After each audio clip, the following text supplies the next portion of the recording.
The morning felt heavy, like the sky itself was carrying the weight of sorrow. Dark clouds hung low over the small town of Millbrook as people made their way to Sacred Heart Church. Everyone was dressed in black, moving slowly, speaking in hushed voices. Inside the church, wooden benches creaked as people settled into their seats. The air smelled of old wood, candle wax, and the flowers that lined the altar. At the very front, in the first row, sat a young woman who looked like she might shatter into 1,000 pieces at any moment. Her name was Rebecca, and she was only 28 years old. But on this gray November morning, she felt ancient. Her husband Daniel had been taken from her so suddenly that her mind still couldn't fully accept it. Just 2 weeks ago, he'd kissed her goodbye before heading to the construction site where he worked. That was the last time she'd seen him alive. The accident happened on a Tuesday afternoon. A crane malfunctioned, they said. Daniel never came home. And now Rebecca sat in this church staring at a casket that held the man she'd planned to grow old with. Beside her, a little girl with dark curls pressed herself against her mother's side. 3-year-old Lily didn't fully understand what was happening. She knew Daddy wasn't coming back, but death was too big a concept for her small mind to grasp. She just knew that Mommy cried a lot now, and the house felt different, emptier, scarier. Rebecca placed a trembling hand on her daughter's head, stroking her hair. This was all she had left now. This beautiful, innocent child who looked so much like Daniel. The thought of raising Lily alone terrified her. How would she manage? The medical bills from Daniel's accident were already piling up, even though he hadn't survived. The mortgage was due in 2 weeks. Her job at the town diner barely covered groceries. As the priest spoke about eternal rest and God's plan, Rebecca's mind wandered to darker places. What kind of plan included leaving a 3-year-old without a father? What kind of plan left a young widow drowning in debt with no way out? She glanced around the church. It was full, which surprised her. Daniel had been well-liked, but she hadn't realized how many lives he'd touched. There were his co-workers from the construction company, still looking shaken. There were neighbors from their street, people from the hardware store where Daniel used to buy supplies for his weekend projects. Even Mr. Chen from the corner grocery store had come, but Rebecca also noticed the people who weren't there. Daniel's mother, Patricia, sat 3 rows back, not in the family section where she belonged. The older woman's face was cold, composed, showing little emotion. She'd never approved of her son's marriage to Rebecca, had called her that waitress girl with barely concealed contempt. Patricia had money, a big house in the city, connections and power. She'd wanted Daniel to marry someone from their social circle, not a small-town girl with no college degree. Rebecca hadn't spoken to Patricia since the funeral arrangements. The older woman had tried to take control of everything, wanting a large, expensive ceremony that would show off the family's status. Rebecca had quietly insisted on something simple, something Daniel would have actually wanted. Patricia had backed off, but the look in her eyes promised that this battle wasn't over. Near the back of the church, sitting alone in the last pew, was a man Rebecca had seen around town but never really noticed before. He was older, maybe in his early 60s, with weathered skin that spoke of years working outdoors. His hands were rough and calloused, resting on his knees as he sat very still, watching the service with sad eyes. His name was Henry Dalton, though most people in town just called him Dalton. He owned a cattle ranch on the outskirts of Millbrook, a place that had been in his family for 3 generations. Dalton kept to himself mostly, coming into town only for supplies or a quiet meal at the diner. He wasn't unfriendly, just private. He'd lost his own wife to cancer 5 years back and had lived alone ever since. Dalton had known Daniel slightly, the way you know people in a small town. They'd talked about feed prices and weather at the hardware store, shared a nod when passing on the street. Good kid, Dalton had thought. Hard worker. Terrible shame what happened. But as Dalton watched the young widow trying to hold herself together while comforting her small daughter, something stirred in his chest. He recognized that look on Rebecca's face. It was the same look he'd seen in his own mirror 5 years ago. The look of someone whose entire world had just collapsed and who had no idea how to build it back up. The service ended with a hymn that Rebecca couldn't sing through her tears. People filed past the casket, paying their last respects. Then they approached Rebecca, offering condolences that all sounded the same. I'm so sorry for your loss. He was a good man. If you need anything, just ask. But Rebecca knew how these things worked. People meant well, but life moved on. In a week or two, everyone would go back to their own problems. She'd be alone with a child to feed, bills to pay, and a future that looked impossibly dark. As people left the church, heading to their cars, Lily tugged on her mother's dress. "Mommy, can we go home now?" "I'm tired." "Soon, baby," Rebecca whispered, her voice hoarse from crying. "Soon." She stood up slowly, her legs shaky. The funeral director approached, discussing the burial that would happen in an hour at the cemetery. Rebecca nodded, not really hearing the words. Everything felt muffled, distant, like she was underwater. Outside, the gray sky had started to drizzle. People hurried to their cars, and Rebecca watched them go, feeling more alone than she'd ever felt in her life. She picked up Lily, holding her close, breathing in the scent of her daughter's hair. This little girl was depending on her. She couldn't fall apart. She had to be strong. But as she walked to the old sedan that barely ran anymore, Rebecca wondered where that strength was supposed to come from. She felt hollow, empty, like someone had scooped out her insides and left only a shell behind. At the cemetery, they buried Daniel under an oak tree. The rain fell harder. Lily held a single white flower, which she placed on the casket with her small hand. Rebecca stood frozen, watching dirt cover the man she loved. When it was over, when everyone else had left and it was just her and Lily standing in the mud, Rebecca finally let herself break. She sank to her knees sobbing while her daughter patted her back saying, "It's okay, Mommy, don't cry," but it wasn't okay. Nothing was okay. And Rebecca had no idea how she was going to survive what came next. From the road above the cemetery, sitting in his old pickup truck, Dalton watched the young widow break down. He gripped his steering wheel tightly, his jaw clenched. He knew he should drive away, go back to his ranch, mind his own business. But something wouldn't let him. Something told him that this wasn't over, that somehow his path and this young woman's path were about to cross in ways neither of them could predict. He started his truck and drove away slowly, but Rebecca's face stayed in his mind. That look of complete desperation, he'd seen it before. He knew what came after that look, nothing good. 3 weeks passed after they buried Daniel. 3 weeks that felt like 3 years. Rebecca moved through each day like a ghost. Wake up, get Lily dressed, drop her at daycare, work the morning shift at the diner, pick up Lily, come home to an empty house that still smelled like Daniel, try to feed Lily something that resembled dinner. Put her to bed, cry, sleep, repeat. The bills kept coming. Rebecca had opened a drawer in the kitchen where she threw all the envelopes she couldn't bear to look at. Medical bills from the emergency room, the ambulance bill, the funeral costs that she'd put on a credit card she had no idea how to pay off, the mortgage statement with its red overdue stamp. She was drowning in debt, and nobody was throwing her a rope. On a Tuesday afternoon, Rebecca came home from work to find a certified letter wedged in her door. The kind that requires a signature. The mail carrier had left it because nobody was home. Rebecca's hands shook as she pulled it free. Official letters never meant anything good.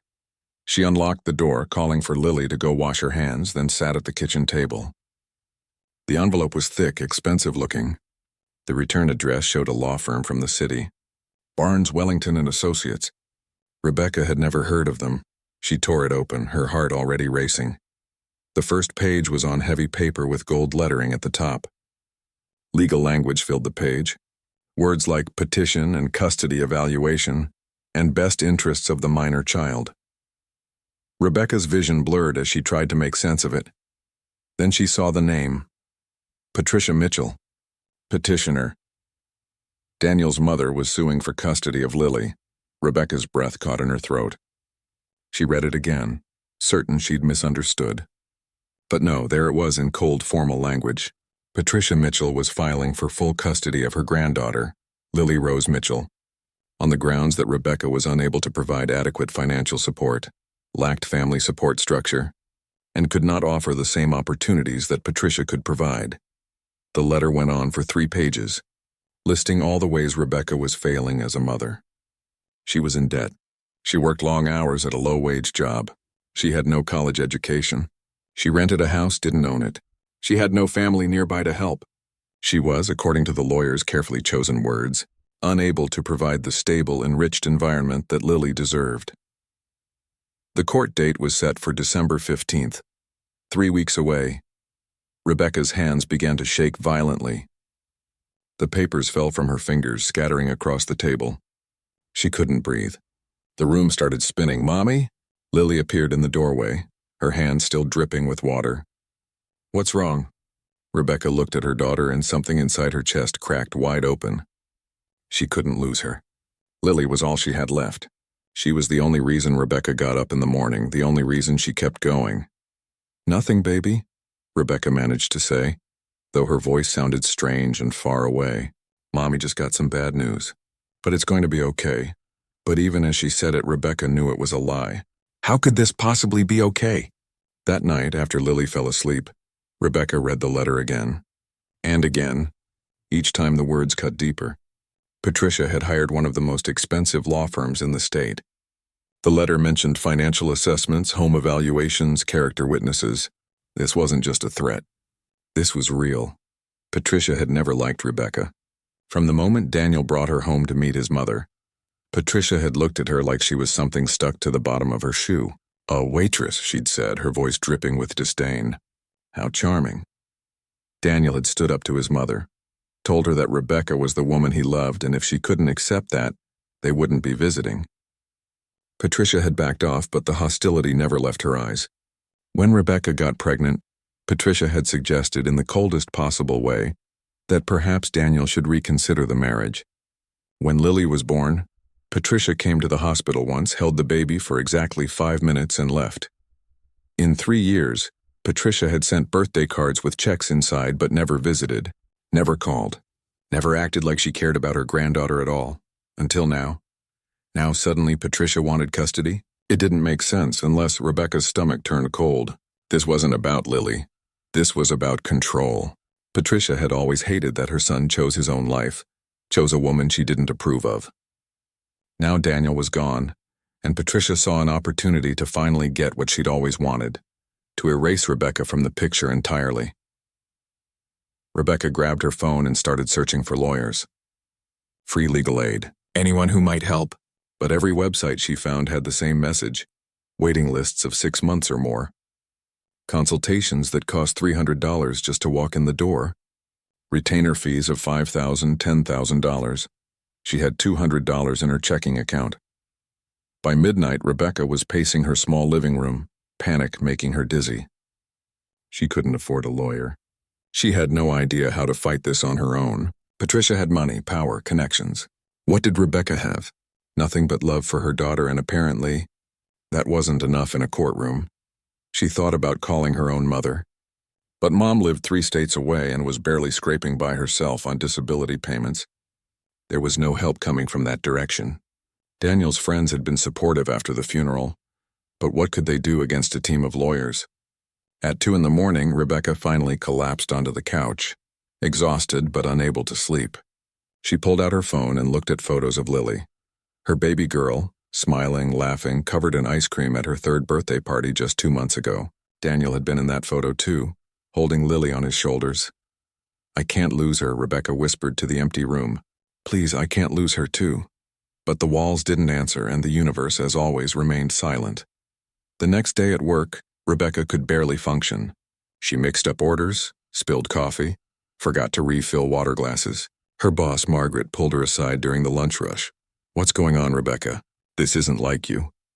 Rebecca's carefully maintained composure crumbled. Right there in the kitchen, while burgers sizzled on the grill and orders piled up, she told Margaret about the custody letter. Margaret's face went pale. "Oh, honey. Oh, no." Word spread through the small town like wildfire. By the end of the week, everyone in Millbrook knew that Patricia Mitchell was trying to take Lily away from Rebecca, and everyone had an opinion. At the grocery store, people whispered behind their hands.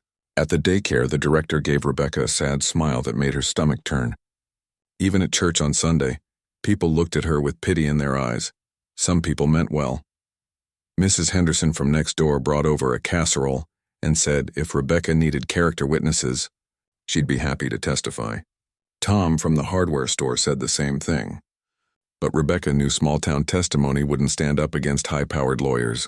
Others weren't so kind. She overheard two women talking in the grocery store aisle. Well, maybe the grandmother has a point. How is that poor girl going to raise a child on a waitress salary? Maybe Lily would be better off with someone who can give her opportunities. Rebecca's face burned as she walked past them, keeping her head down. The worst part was the doubt that started creeping into her own mind. Late at night, when she looked at the stack of bills, when she calculated how little money she had left, when she thought about everything Lily would miss out on. Maybe Patricia was right. Maybe Lily would be better off in that big house in the city, with tutors and private schools and everything money could buy. But then Lily would climb into her lap, wrap her small arms around Rebecca's neck and whisper, "I love you, Mommy." And Rebecca knew she'd fight until her last breath. She just didn't know how to fight a battle she couldn't afford to enter. The court date loomed closer. December 15th. 3 weeks became 2 weeks, then 10 days. Rebecca still had no lawyer, no plan, no hope. She was going to lose her daughter, and there wasn't a thing she could do about it. Millbrook was a small town, the kind where everyone knew everyone else's business. You couldn't sneeze on Main Street without someone offering you a tissue and asking if you were coming down with the same cold that was going around. It was charming, mostly, until your private pain became public conversation. Rebecca felt the shift almost immediately. Walking into the diner for her shift became an exercise in endurance. The usual morning crowd, people she'd served coffee to for years, suddenly couldn't quite meet her eyes. They'd mumble their orders, leave their tips, and hurry out faster than normal. The ones who did make eye contact were almost worse. Their looks held so much pity that Rebecca wanted to scream. She didn't want pity. She wanted help. She wanted someone to tell her how to fix this nightmare. Margaret, her boss, tried to be supportive. But even she seemed nervous now, like Rebecca had become fragile glass that might shatter at any moment. "Take a break whenever you need to," Margaret kept saying. "Don't worry about anything here." But Rebecca couldn't afford to take breaks. She needed every shift, every tip, every single dollar if she had any hope of fighting this custody battle. On her third day back after receiving the letter, Rebecca was refilling the coffee station when she heard voices from the booth near the window. Two older women, regulars who came in every Wednesday morning for pancakes and gossip. "It's just terrible about that poor girl," one of them was saying, her voice hushed but not quite hushed enough. "Oh, I know. But between you and me, Linda, maybe the grandmother has a point." Rebecca's hand froze on the coffee pot. "What do you mean?" The first woman, Linda, asked. "Well, think about it. Rebecca's working 2 jobs now, barely making ends meet. That little girl spends more time at daycare than at home, and I heard their house is about to go into foreclosure." "Where did you hear that?" "Janet at the bank mentioned it.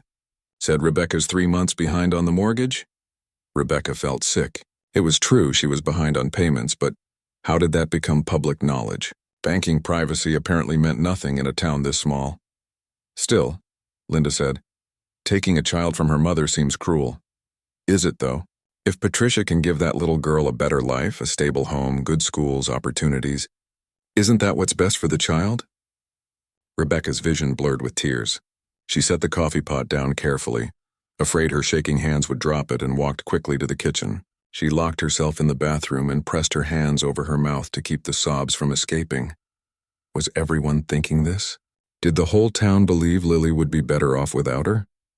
When she finally composed herself enough to return to work, she found Margaret waiting. "Go home, Rebecca, please, you're in no state to work today." "I need the money," Rebecca said, her voice flat. "I'll pay you for the full shift. Just go home. Be with your daughter." Rebecca wanted to argue, but she didn't have the strength. She untied her apron and left through the back door, unable to face the dining room full of people who were probably all discussing her failures. The whispers followed her everywhere. At the small grocery store where she bought the cheapest brands she could find, she heard teenagers working the registers talking about her. "That's the lady who might lose her kid," one of them said, not quite quietly enough. At Lily's daycare, things got even worse. The director, Mrs. Chen, asked Rebecca to stay after pickup one afternoon. Her face was sympathetic but serious. "Rebecca, I need to talk to you about something uncomfortable." Rebecca's stomach dropped. "What is it?" Mrs. Chen sighed. "With the custody case pending, our insurance company requires us to file a report with Child Services. It's standard procedure when there's any question of custodial stability. I want you to know I don't think you're a bad mother. Not at all. But I'm required by law to notify them. You're reporting me? Rebecca felt the room tilt. It's not a report against you. It's just documentation that there's an ongoing custody dispute. But I wanted you to hear it from me first. Mrs. Chen reached out to touch Rebecca's arm, but Rebecca pulled back. So you're helping build the case against me. You're giving them ammunition to take my daughter. That's not what this is. But Rebecca was already walking away, taking Lily's hand and leading her out to the car. In the parking lot, she strapped her daughter into the car seat with trembling fingers. Mommy, why are you sad? Lily asked. I'm not sad, baby. Mommy's just tired. It was becoming her standard answer, tired, always tired. Because if she admitted how scared she really was, she might fall apart completely. That evening, Rebecca's phone rang. A number she didn't recognize. She answered hesitantly. Mrs. Mitchell? This is Karen Foster from Child Protective Services. I need to schedule a home visit to assess your living situation. The words hit like physical blows. Child Protective Services. A home visit. This was really happening. They were investigating her, treating her like she was some kind of threat to her own child. When? Rebecca managed to ask. How's Friday afternoon? Around 2 o'clock? 3 days away. Rebecca looked around her small, cluttered house. Toys scattered across the living room floor. Dishes piled in the sink because she'd been too exhausted to wash them. The leaky faucet in the bathroom she couldn't afford to fix. The crack in the living room window from when a baseball from the neighbor's yard came through last summer. Through Patricia's expensive lawyer's eyes, this house would look like exactly what they were claiming. Inadequate, unstable, not good enough for a child. Friday is fine, Rebecca said. Because what else could she say? After she hung up, she spent the next 2 hours cleaning like her life depended on it. Because maybe it did. She scrubbed floors, organized toys, washed every dish. She taped cardboard over the crack in the window. She threw out anything that looked even slightly questionable. Lily watched her mother's frantic cleaning with confused eyes. Are we having visitors? Yes, baby. So we need to make the house extra clean, okay? When the house was as presentable as Rebecca could make it, she collapsed on the couch. It was nearly midnight. She had to be up at 5 for the morning shift at the diner. But sleep felt impossible. Her phone buzzed with a text from a number she didn't recognize. She opened it and felt ice spread through her veins. Give up now and make this easier on everyone. You can't win this fight. You can't afford to. Your daughter deserves better than what you can provide. Patricia. Rebecca stared at the message. Patricia was texting her directly now? Threatening her. No, not threatening. Stating facts. Cold, hard facts that Rebecca couldn't deny. She couldn't afford this fight. She had no lawyer, no resources, no plan. In 2 weeks, she'd have to walk into a courtroom and defend herself against a team of professional attorneys. She'd have to convince a judge that her love was enough, that being poor didn't make her a bad mother. But what if it wasn't enough? What if the judge looked at Patricia's mansion and bank account, then looked at Rebecca's rented house and overdrawn checking account, and decided that money mattered more than love? Rebecca deleted the text and turned off her phone. She went to Lily's room and stood in the doorway, watching her daughter sleep. Lily looked so peaceful, so innocent, completely unaware that her entire world might be about to change.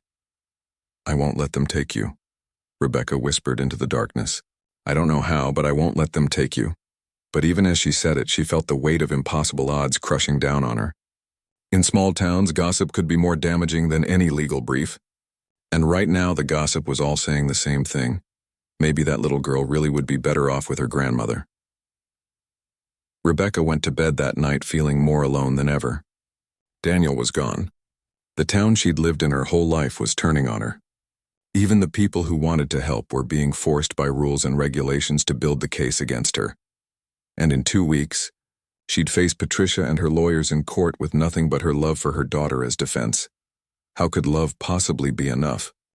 Henry Dalton wasn't the kind of man who got involved in other people's business. He'd learned long ago that life was simpler when you kept your head down, did your work, and let others handle their own problems. But something about this situation wouldn't let him look away. Every morning for the past 3 weeks, Dalton had driven his old pickup truck into town for breakfast at the diner. Same booth in the corner, same order, black coffee, eggs over easy, wheat toast. He liked the routine. It was one of the few constants in his life since his wife passed away. He'd noticed Rebecca long before any of this custody trouble started. She was a good waitress, Always had a smile even when she looked tired. After her husband died, Dalton watched that smile disappear. Day by day, she seemed to fade, like she was slowly becoming invisible. Dalton understood grief. He'd lived with it for 5 years now, ever since cancer took his wife Anne. They'd been together 40 years. No children, just the two of them and the ranch. When she died, the silence in his house became so loud he could barely stand it, but at least he'd had time to prepare. Anne's illness gave them months to say goodbye, to make peace with what was coming. Rebecca hadn't had that. Her husband was just gone one day, leaving her alone with a little girl to raise in a world that suddenly made no sense. On the morning after Rebecca received the custody letter, Dalton noticed something different about her. She moved like someone in shock, her eyes distant and unfocused. She spilled his coffee while pouring it, something she'd never done before. "Sorry," she mumbled, grabbing a cloth to wipe the table. "No harm done," Dalton said quietly. She didn't seem to hear him. She just wiped mechanically and walked away, forgetting to take his order. Margaret, the owner, came over with an apologetic look. "Sorry about that, Henry. Rebecca's having a rough morning. What can I get you?" "The usual," he paused. "She all right?"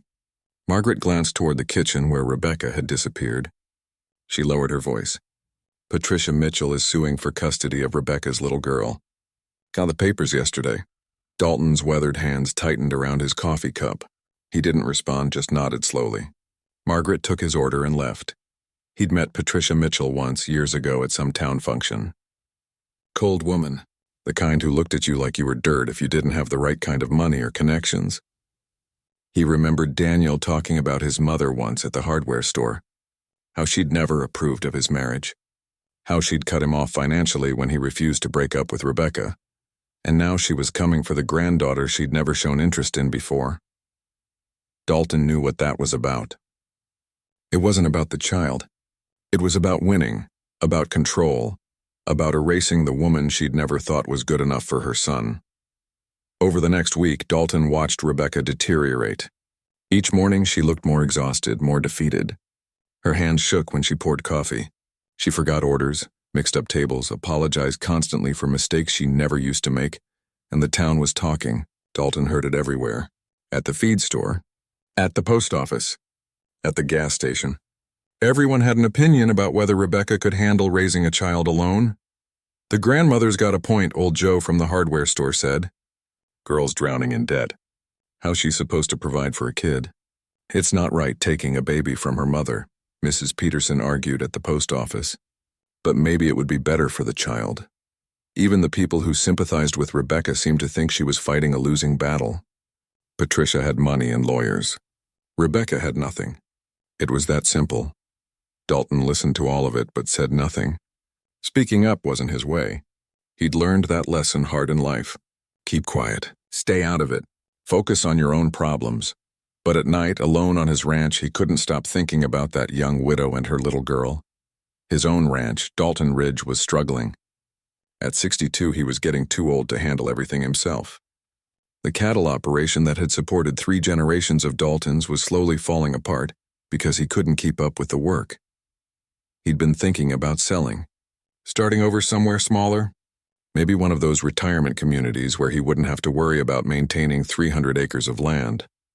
But every time he considered it, something stopped him. This land was his family's legacy. Anne was buried here under the oak tree on the hill. Leaving felt like betrayal. On the morning of Rebecca's home visit from Child Services, Dalton sat in his usual booth and watched her try to hold herself together.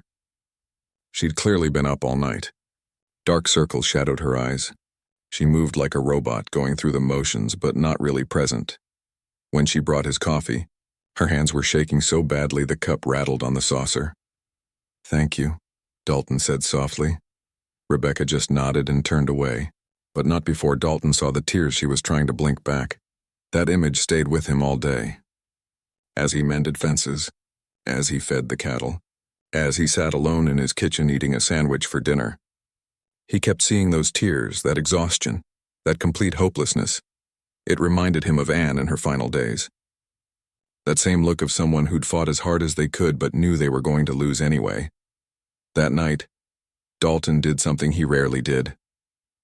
He pulled out his old laptop and started researching custody laws. He read about what judges looked for in these cases: financial stability, safe housing, adequate care and supervision. He read stories of other single mothers who'd lost custody battles simply because they couldn't afford good lawyers, couldn't prove they had the resources to provide everything the court thought a child needed. It wasn't about who loved the child more. It was about who could provide better on paper. Dalton leaned back in his chair and looked around his empty house. 3 bedrooms sitting unused. A foreman's cottage on the property that had been empty since his last hired hand left 2 years ago. Land, resources, stability, and a woman in town who needed exactly those things. An idea formed in his mind. It was probably crazy. He barely knew Rebecca. She might not even accept help from a stranger. But the more he thought about it, the more sense it made. Not charity, business. He genuinely needed help running the ranch. She genuinely needed stable employment and housing. It could be a fair exchange, but would she see it that way? Or would she think he was taking advantage of her desperate situation? Dalton wrestled with the decision for 2 more days. He wasn't a man who acted impulsively. He thought things through, considered all the angles. But every morning he saw Rebecca at the diner looking more defeated. Time was running out. The court date was only 10 days away now. On Thursday evening, as the diner was closing up, Dalton made his decision. He waited until the last customers left, until Rebecca was wiping down tables with that exhausted, mechanical motion that broke his heart. He walked up to the counter. Margaret had gone to the back, leaving Rebecca alone in the dining room. "Can I get you anything else, Mr. Dalton?" Rebecca asked, her voice flat and tired. "Need to talk to you about something," Dalton said. "About your situation." Rebecca's back stiffened. Her eyes filled with tears. "If you're going to tell me I should just give up, save yourself the breath." "I've heard it enough." "Not that," Dalton said quietly. "Opposite of that, actually. I might have an idea that could help, if you're willing to hear me out." Rebecca looked at him for a long moment.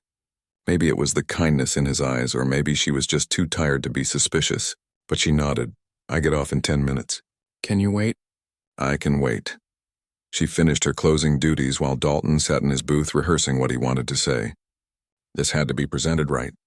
Not as charity, not as him taking advantage, but as a genuine business proposition that could benefit them both. When Rebecca finally slid into the booth across from him, she looked scared and fragile, like a bird with a broken wing. "What's this about?" she asked. Dalton took a deep breath. "I have a proposition for you. A job offer, actually, and it might just help you keep your daughter." Rebecca's eyes widened. For the first time in weeks, Dalton saw a flicker of hope in them, and he prayed he wasn't about to make things worse. Rebecca sat across from Henry Dalton in the empty diner, her heart pounding. She'd been fighting this custody battle alone for weeks, and suddenly this quiet rancher she barely knew was offering to help. It seemed too good to be true, which usually meant it was. "I'm listening," she said carefully, keeping her voice steady even though her hands were shaking under the table. Dalton cleared his throat. He wasn't comfortable with long speeches, she could tell. He was a man of few words, someone who probably spent more time with cattle than people. "My ranch is falling apart," he started. "Dalton Ridge. Been in my family 3 generations, 300 acres. Used to run it with my wife, but she's been gone 5 years now. I'm 62 and I can't keep up anymore." Rebecca nodded, not sure where this was going. "I need help. Real help. Someone who can handle the bookkeeping, manage supplies, help with the day-to-day operations. The foreman's cottage on my property has been empty for 2 years. 3 bedrooms, fully furnished. Needs some fixing up, but it's solid." Rebecca's breath caught. She was starting to see where this was headed. Dalton continued, "I'm offering you a job. Legitimate employment with a salary. $15 an hour, 40 hours a week. Plus free housing in the cottage. You'd help run the ranch. I'd provide a stable home for you and your daughter." It was exactly what she needed. Financial stability, safe housing, everything the court would want to see. But Rebecca had learned the hard way that things that seemed perfect usually came with hidden costs. "Why?" she asked bluntly. "You don't know me. Why would you do this?" Dalton was quiet for a moment, looking at his weathered hands. "I watched my wife die 5 years ago. Cancer took her slowly, painfully. Those last months I felt helpless. Couldn't fix it, couldn't stop it, couldn't do anything but watch her slip away. His voice was rough with old grief. "Since then, I've been watching you. Watching you try to hold yourself together after losing your husband. Watching the town turn on you even though you're doing your best. And I realized something. I couldn't save Anne. But maybe I can help you. Maybe I can do something that actually matters." Rebecca's eyes filled with tears. It was the most honest thing anyone had said to her in weeks. "And I'm not being entirely selfless here," Dalton added. "I really do need help. The ranch is going under because I can't manage it alone anymore. This would be a real job with real responsibilities. I'm not offering charity. I'm offering a fair exchange." "What about the people in town?" Rebecca asked. "They're already saying terrible things. If I move onto your property, they'll say worse." "Let them talk," Dalton said firmly. "This is a business arrangement. You'll have your own cottage separate from my house. Everything proper and above board. And more importantly, it gives you what you need to fight Patricia in court. Stable employment, safe housing, financial security." Rebecca wanted to say yes immediately, but years of being looked down on by Patricia had taught her to be suspicious of anything that seemed too good. "What's the catch?" she asked. "There's always a catch. No catch. Just hard work. Ranch life isn't easy. Early mornings, long days, dealing with cattle and equipment and all the headaches that come with running a place like this. But the cottage is yours, the salary is guaranteed, and you'd have the space and stability you need." "Can I think about it?" Rebecca asked, even though every fiber of her being was screaming to accept immediately. "Court date is in 9 days," Dalton reminded her gently. "You need something to show the judge, something that proves you can provide for your daughter. I'm offering you that something. But it's your choice." Rebecca looked around the empty diner. She'd worked here for 6 years, serving coffee and scrambling eggs for minimum wage plus tips. She'd never make enough here to dig herself out of the hole she was in. She'd never be able to give Lily the kind of life Patricia could offer. But on a ranch with real employment and free housing, she might have a chance. "Let me see the cottage first," she said. "Tomorrow morning before my shift. If it's what you say it is, if this is a real offer, then we have a deal." Dalton nodded. 9 o'clock tomorrow. I'll give you the full tour." They shook hands across the table, and Rebecca felt the calluses on his palm, the roughness of a man who'd worked with his hands his whole life. It was honest work he was offering. She could feel that. That night, Rebecca couldn't sleep. She researched Dalton Ridge online, found articles about the Dalton family's cattle operation going back decades. Henry Dalton's wife Anne had died of cancer 5 years ago, just like he said. The ranch was legitimate, respected, one of the oldest operations in the county. She looked at employment laws, tenancy agreements, everything she could think of to protect herself and Lily. Because as much as she wanted to trust Dalton, she'd learned that trust had to be earned. The next morning, Rebecca dropped Lily at daycare early and drove out to Dalton Ridge. The ranch sat 20 minutes outside town, accessible by a long gravel road that wound through rolling hills. As she drove, the morning sun painted the landscape gold and orange. The main ranch house came into view first, a sprawling building that had clearly been there for generations. Not fancy but solid, well-maintained despite its age. Dalton was waiting on the porch. "Morning," he called out. "Cottage is this way." They walked along a worn path past a large barn, several equipment sheds, and pastures where cattle grazed peacefully.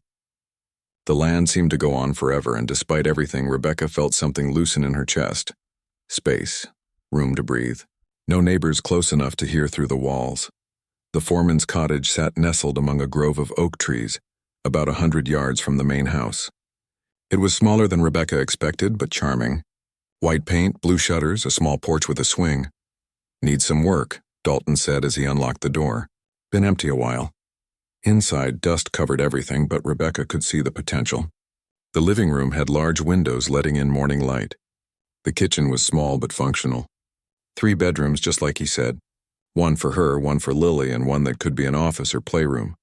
The bathroom needed updating, and the carpet was old, but the bones were good. The walls were solid. The roof didn't leak. It was more than Rebecca had dared hope for. "There's a small yard out back," Dalton continued. "Fenced in. Safe for your little girl to play. The cottage has its own utilities, separate from the main house. You'd have complete privacy." Rebecca walked through each room slowly, imagining Lily running through these spaces, finally having room to play without worrying about disturbing neighbors. imagining herself waking up without the constant fear of eviction notices. What would my actual job be? She asked, still needing to understand all the details. Bookkeeping, mostly. Managing accounts, paying bills, keeping track of inventory and expenses. I'm terrible with paperwork. Also answering phones, scheduling deliveries, coordinating with the vet and feed suppliers. Office work, basically, which you could do from here or from the office in the main house, whatever works better. And the hours? Flexible. Ranch work happens early, but the administrative stuff can be done whenever. Long as the work gets done, I don't care if you do it at midnight or 6 in the morning. You'd have Sundays off completely, and Saturdays would be minimal unless something urgent came up. It was perfect. Too perfect. Rebecca felt tears threatening again. Why are you really doing this? She asked one more time, needing to hear it again, needing to believe it was real. Dalton leaned against the doorframe, looking out at his land. When Anne died, people brought casseroles and said nice words. But after the funeral, they all went back to their lives. I was alone with my grief and nobody really cared. Nobody showed up to help. I don't want that to be how the world works. I don't want to be the kind of man who sees someone drowning and walks past. He turned to face her directly. You're a good mother. Anyone with eyes can see that. You're working yourself to the bone trying to provide for your daughter. You don't deserve to lose her just because you're poor. Money shouldn't be what determines whether you get to keep your own child. Rebecca couldn't hold back the tears anymore. She covered her face with her hands and sobbed, all the fear and stress and exhaustion of the past weeks pouring out. Dalton stood there awkwardly, clearly uncomfortable with emotional displays, but he didn't leave. He just waited, patient and steady, until she could breathe again. I'll take the job, Rebecca said, wiping her eyes. When can we start? Today, if you want. We'll need to draw up proper paperwork. Employment contract, rental agreement for the cottage. Everything legal and official so the court can see it's legitimate. I'll call my lawyer this morning. Your lawyer? Rebecca repeated. I can't afford my lawyer, Dalton interrupted. For the employment contract. But he's also mentioned to me that he does some pro bono work. Might be willing to represent you in the custody case. No promises, but I can ask. Rebecca felt like she might collapse from relief. I don't know how to thank you. Don't thank me yet. This is real work I'm offering. You'll earn every penny, and ranch life can be hard. But if you're willing to try, we'll make it work. They shook hands again, sealing the deal. As Rebecca drove back to town for her shift at the diner, she felt something she hadn't felt in weeks. Hope. Maybe, just maybe, she had a chance to keep her daughter after all. December 15th arrived too quickly and too slowly at the same time. Rebecca had been living at Dalton Ridge for 8 days. 8 days of hard work, learning ranch management, organizing years of neglected paperwork, and starting to believe that maybe things could work out. Lily loved the cottage, especially the big yard where she could run and play. She'd even made friends with one of the barn cats, but today none of that might matter. Rebecca stood outside the county courthouse in her only good dress, the black one she'd worn to Daniel's funeral. Beside her, Henry Dalton wore a suit that looked uncomfortable on his rancher's frame. His lawyer, Robert Chin, carried a briefcase full of documents that detailed Rebecca's employment arrangement and new living situation. Mr. Chen had agreed to represent Rebecca pro bono after meeting with her and reviewing the case. This is exactly the kind of case that makes me angry, he'd said during their first meeting. A grandmother who showed no interest in her granddaughter suddenly wants custody because she disapproves of the mother. We're going to fight this. But even with legal representation, Rebecca felt sick with fear. Patricia Mitchell had 3 lawyers from the city's most expensive firm. She had money, connections, and an air of confidence that made Rebecca feel small. Patricia arrived in a black Mercedes, stepping out in a designer suit that probably cost more than Rebecca made in 6 months. She was in her early 60s but looked younger, with perfectly styled hair and makeup that couldn't quite hide the coldness in her eyes. Their eyes met across the parking lot. Patricia's expression was triumphant, like she'd already won. Rebecca lifted her chin and held her daughter's hand tighter. Inside, the courthouse smelled of old wood and floor polish. The hallways echoed with footsteps and hushed conversations. Rebecca's hands wouldn't stop shaking. You're going to do fine, Mr. Chen assured her. We have a strong case. Employment, stable housing, character witnesses. The judge will see that Lily belongs with her mother. But Rebecca had learned that what should happen and what actually happens weren't always the same thing. The courtroom was smaller than she expected. Judge Margaret Torres sat behind the bench, a woman in her 50s with sharp eyes that seemed to miss nothing. Patricia and her legal team sat on one side, Rebecca and Mr. Chen on the other. Henry Dalton sat in the gallery behind Rebecca. She could feel his steady presence, and it gave her strength. This is a hearing regarding the petition for custody filed by Patricia Mitchell concerning the minor child. Lily Rose Mitchell, Judge Torres began. Mrs. Mitchell, your attorney may proceed. Patricia's lead attorney, a man named Gerald Barnes who wore a suit that probably cost more than Rebecca's car, stood up. He was smooth, polished, the kind of lawyer who probably never lost. Your Honor, this case is fundamentally about what's best for the child. My client, Patricia Mitchell, is offering her granddaughter stability, opportunity, and a quality of life that the current guardian simply cannot provide. He laid out his case methodically. Rebecca's financial struggles, her debt, her limited education, her young age, the fact that Daniel's death had left her struggling to cope. Each point felt like a knife. The respondent, he said, managing to make the words sound like an insult, is 28 years old with no family support, no college degree, and until very recently, no stable housing or employment. She was 3 months behind on her mortgage. She works minimum wage jobs. She is, despite her obvious love for the child, simply not equipped to provide the life this little girl deserves. Mr. Barnes presented financial documents showing Patricia's wealth, her large home, her ability to provide private education, travel opportunities. It all looked very impressive on paper. Then it was Mr. Chen's turn. Your Honor, this case is not about money. It's about a mother's love and her right to raise her own child. Rebecca Mitchell lost her husband tragically just 2 months ago. Yes, she struggled. Who wouldn't after such a devastating loss? But she didn't give up. She fought. She found stable employment with Mr. Henry Dalton at Dalton Ridge, a respected ranch operation in this community. He presented the employment contract, rental agreement for the cottage, pay stubs from her first week of work. He showed photos of the cottage, the safe environment, Lily's new bedroom. Ms. Mitchell now has stable housing, gainful employment, and a supportive environment where she and her daughter can heal and build their life together. She has done exactly what this court would hope a struggling parent would do. She found solutions. She improved her situation. And she did it all while being a loving, attentive mother. The judge listened to both sides without expression, taking notes occasionally. Then came the witnesses. Patricia's team called a child psychologist who'd never met Lily, but testified about the importance of financial stability in childhood development. They called Patricia's neighbors who spoke about her standing in the community, her charitable work, her beautiful home. Mr. Chen called Margaret from the diner, who testified about Rebecca's work ethic and character. He called Mrs. Henderson, Rebecca's old neighbor, who spoke about what a devoted mother Rebecca was. And then he called Henry Dalton. Dalton walked to the witness stand like he was walking to face a firing squad. Public speaking clearly wasn't his comfort zone. He was sworn in and sat down, his large frame making the witness chair look small.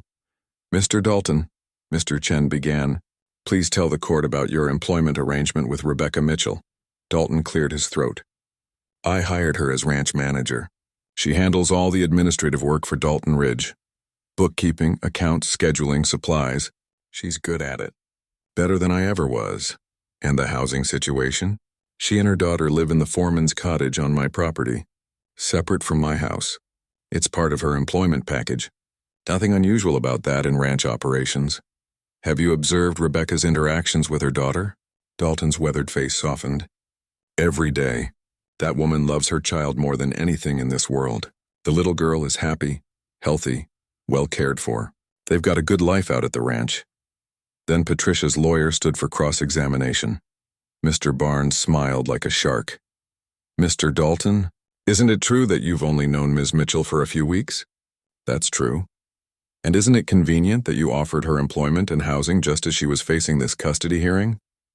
Dalton's jaw tightened. I offered her a job because I needed help and she needed work. Nothing convenient about it. It's honest employment. Mr. Dalton, you're 62 years old, a widower living alone. And now you have a young, attractive woman and her daughter living on your property. Some might find that arrangement questionable. Rebecca felt sick. He was insinuating something inappropriate, trying to make Dalton's kindness seem predatory. But Dalton didn't flinch.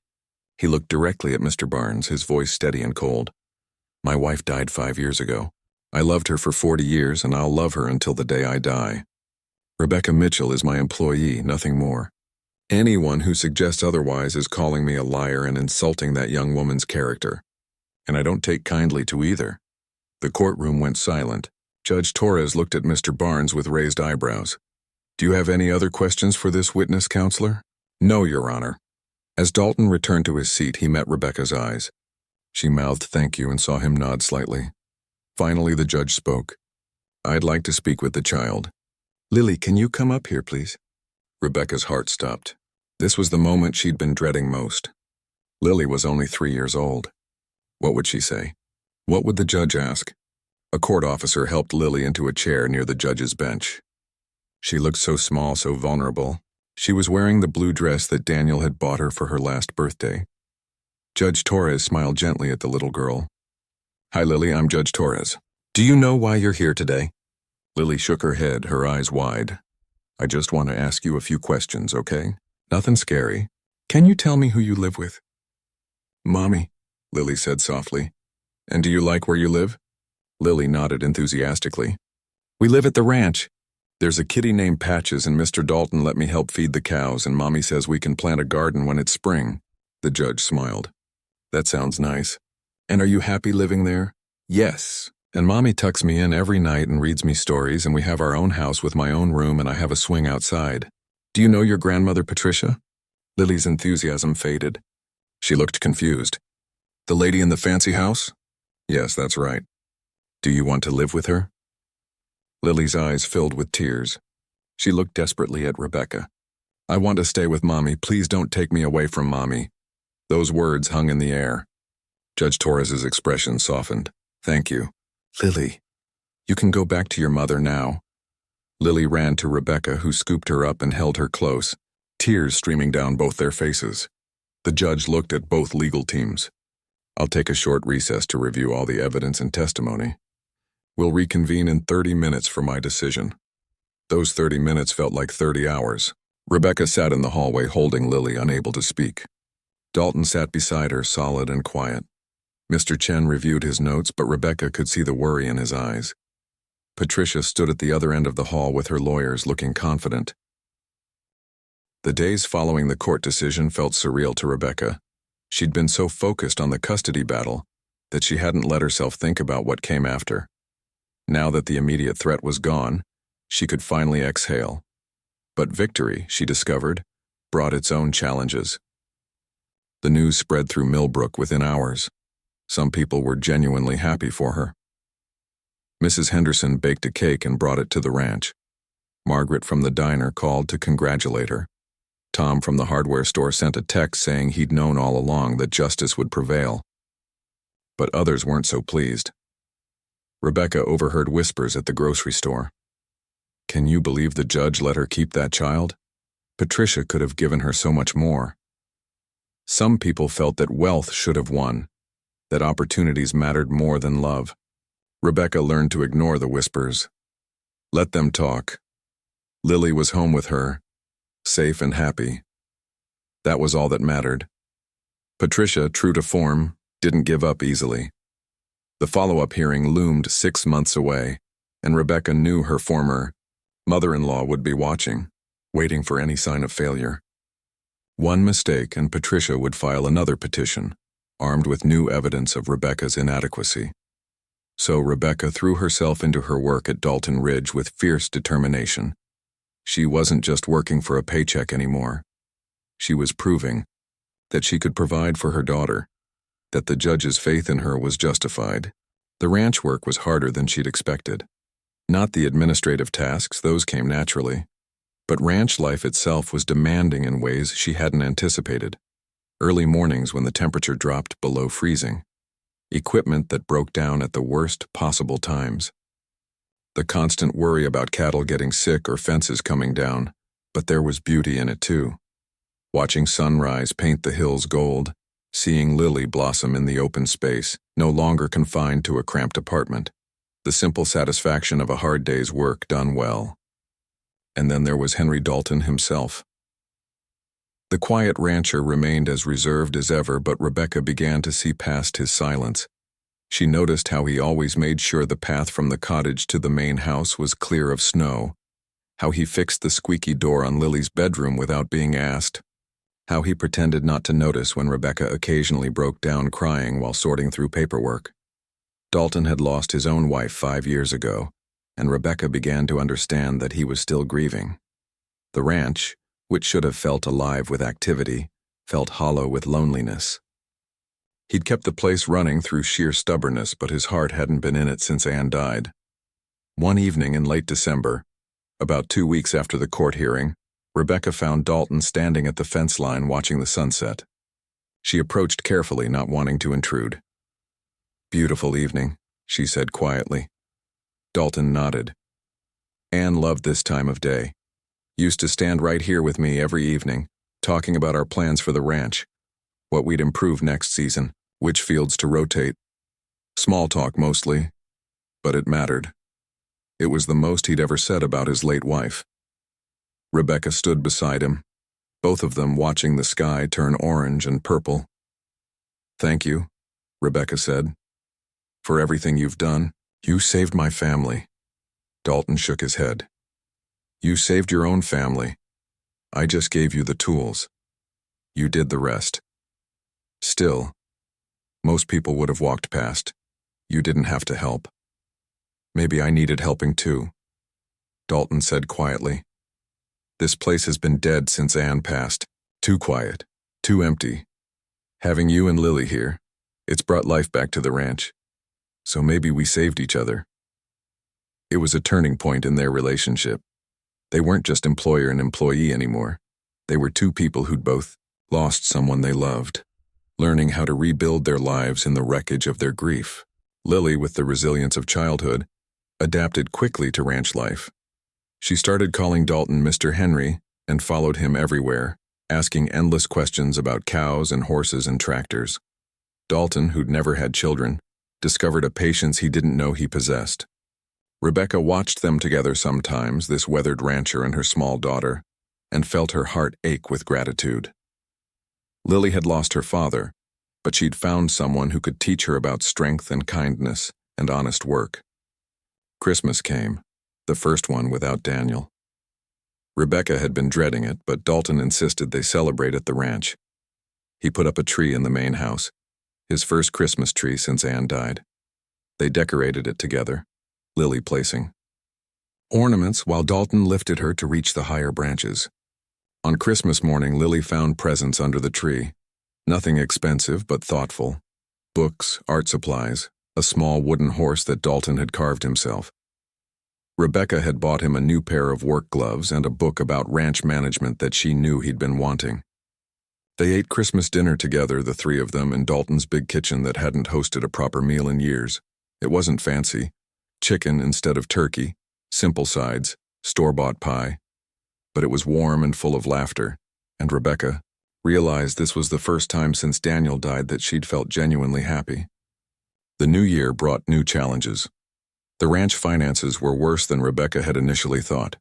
Years of neglect and poor record-keeping had created a mess that would take months to untangle. Equipment needed repairs. Debts needed settling. The cattle operation was barely breaking even. Rebecca sat at the desk in Dalton's office one January evening, spreadsheets covering every surface, trying to figure out how to save the ranch from bankruptcy. Dalton came in with 2 mugs of coffee. "That bad?" "It's not good," Rebecca admitted. "The ranch is bleeding money. We need to make some major changes or you're going to lose this place." She expected him to be upset, but Dalton just nodded. "Figured as much. What do you suggest?" They spent the next several hours going over options, cutting unnecessary expenses, renegotiating supplier contracts, diversifying income streams. Rebecca suggested offering ranch tours for tourists, maybe hosting weddings in the barn. Dalton was skeptical, but willing to consider anything. "You're good at this," he said, looking at the business plans she'd sketched out. "Better than I ever was." "I'm just doing what needs doing," Rebecca said. But she felt proud. She'd never had the chance to use her mind this way before, to solve real problems and make real decisions. Working at the diner had been about survival. This was about building something. As winter deepened, the three of them settled into a routine. Rebecca worked on ranch management during the day while Lily was at the new daycare in town, one that didn't treat them like charity cases anymore. Evenings were spent together, often in Dalton's warm kitchen, planning improvements to the ranch. Word got around town about the changes at Dalton Ridge. The ranch that had been slowly dying was coming back to life. People started talking about Rebecca differently, not as the poor widow who almost lost her child, but as the businesswoman who was saving one of the county's oldest ranches. Patricia tried to use this against her in court documents filed for the 6-month follow-up hearing. Working excessive hours, the papers claimed, prioritizing employment over childcare. But Mr. Chen easily countered. Rebecca's hours were reasonable. Lily was thriving in her new school. Mother and daughter had a stable, loving home. Patricia's complaints looked exactly like what they were. The bitter attacks of someone who couldn't accept losing. One afternoon in March, Rebecca received a surprise visitor. Patricia arrived at the ranch unannounced, driving her expensive Mercedes down the gravel road. Rebecca's first instinct was panic. Was Patricia here to cause trouble? To find something, to use against her in court? But when Patricia stepped out of her car, she looked different. Smaller somehow, less confident. Her perfectly styled armor had cracks in it. "May I speak with you?" Patricia asked stiffly. They sat on the porch of the cottage, two women who'd spent months at war with each other. The silence stretched uncomfortably. Finally, Patricia spoke. "I came to see where my granddaughter is living." "You can see Lily if you want," Rebecca said carefully. "I've never tried to keep her from you." "I know." Patricia's voice was quiet. "The truth is, I hardly knew her before. I was too angry at you for marrying my son. Too proud to admit that Daniel had chosen his own life and been happy with it." Rebecca didn't respond, letting Patricia continue. "When Daniel died, I blamed you. Illogically, unfairly. But I blamed you nonetheless. I thought if he'd married someone I'd chosen, someone from our social circle, maybe things would have been different. Maybe he'd still be alive." "That doesn't make any sense," Rebecca said gently. "I know. Grief isn't logical." Patricia looked down at her hands. "I filed for custody because I wanted to hurt you. I wanted to take away the thing you loved most because I'd lost the thing I loved most. It was cruel and selfish and wrong." Rebecca was stunned. This was not the conversation she'd expected to have. "I'm not asking for forgiveness," Patricia continued. "I don't deserve it, but I am asking if perhaps in time I might be allowed to know my granddaughter. Not as her guardian. You're her mother, and the court was right about that. But as her grandmother, if you'll allow it." Rebecca thought about Lily growing up without knowing her father's family. She thought about how much Daniel had loved his mother despite their differences. She thought about the kind of person she wanted Lily to. 6 months had passed since the final court hearing. Spring had arrived at Dalton Ridge, bringing with it new life and new possibilities. The ranch looked different now. The fences were mended. The barn had a fresh coat of red paint. The equipment shed was organized instead of chaotic. Flowers bloomed in beds that Rebecca and Lily had planted together around the cottage. But the biggest changes weren't visible. They were in the people who lived there.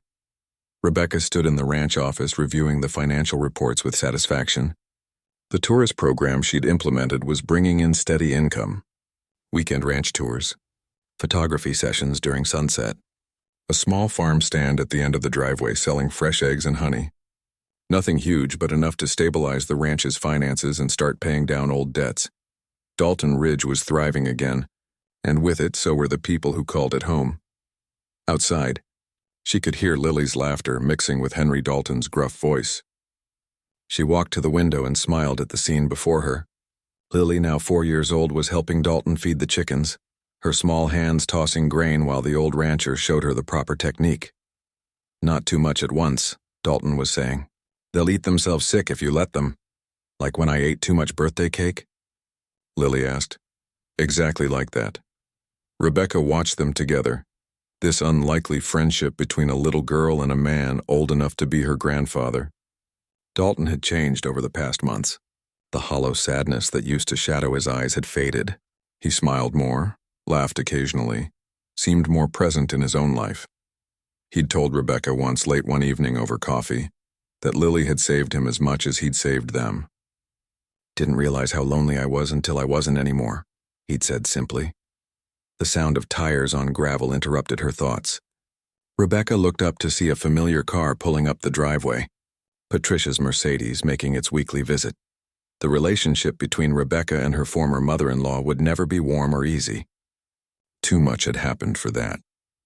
But over the past months, they'd found a way to coexist peacefully for Lily's sake. Patricia got out of the car carrying a gift bag.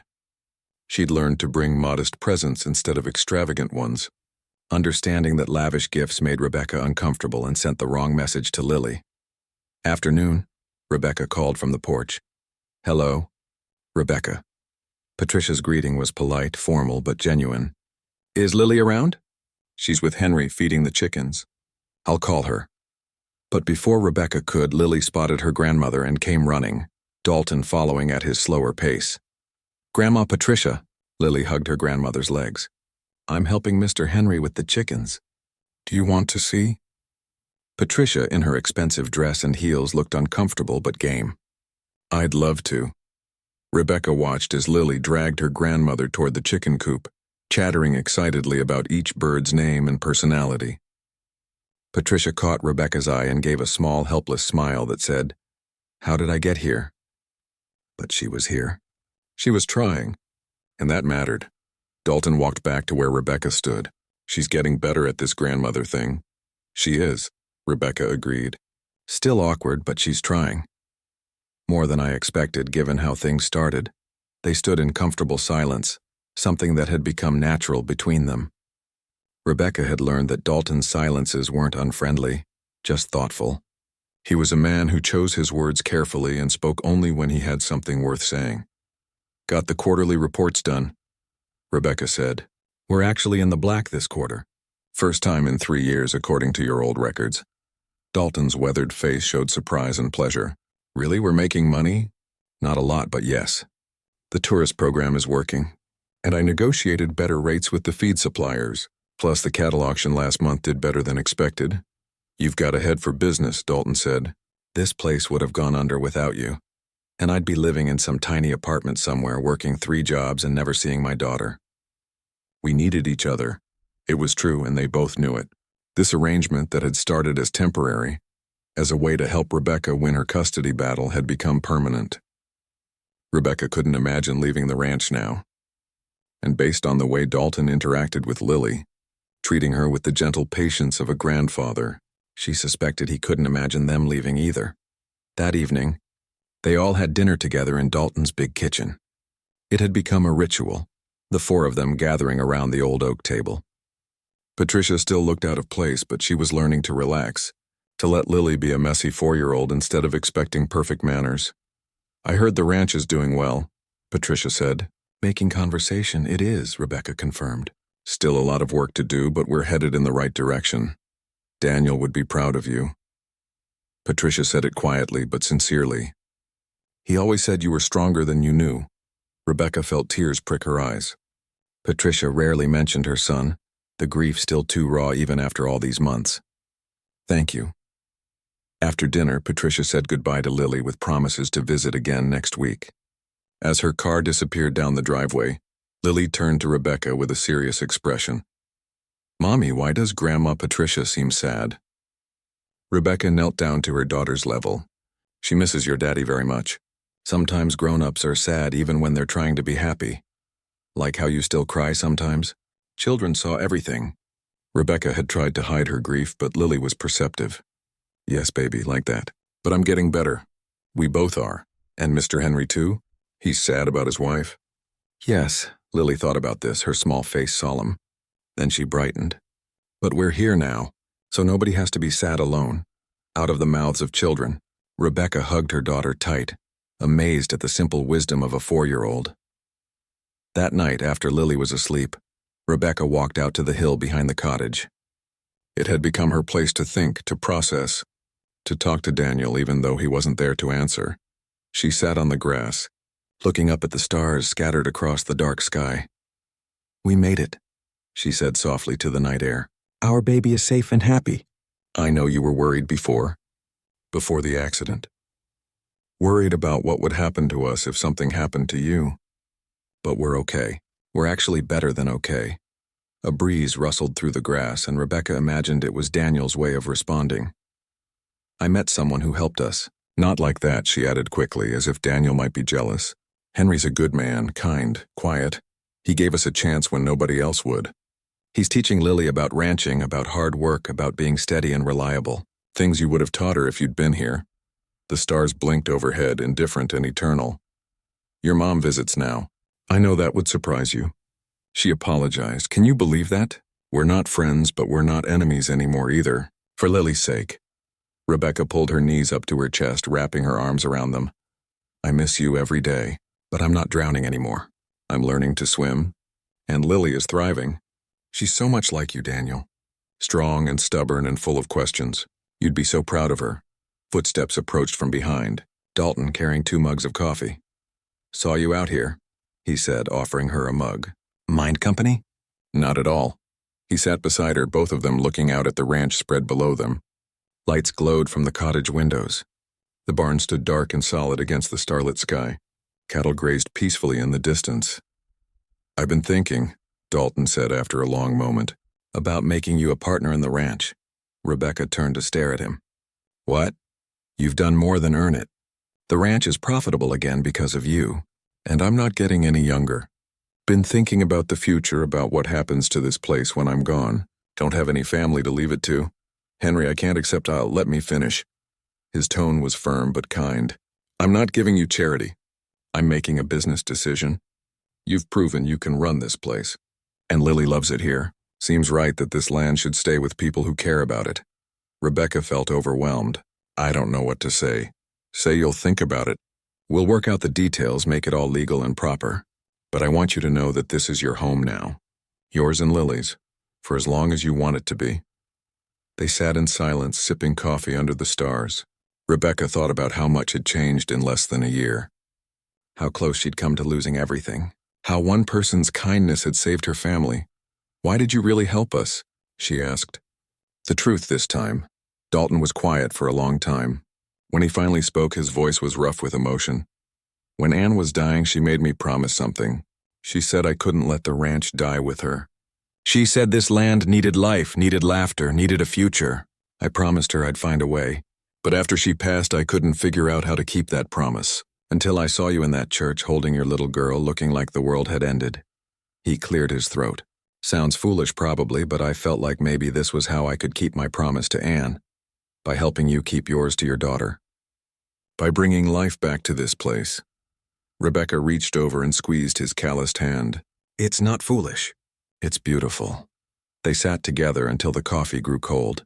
Two people who'd lost everything learning how to build something new from the ruins.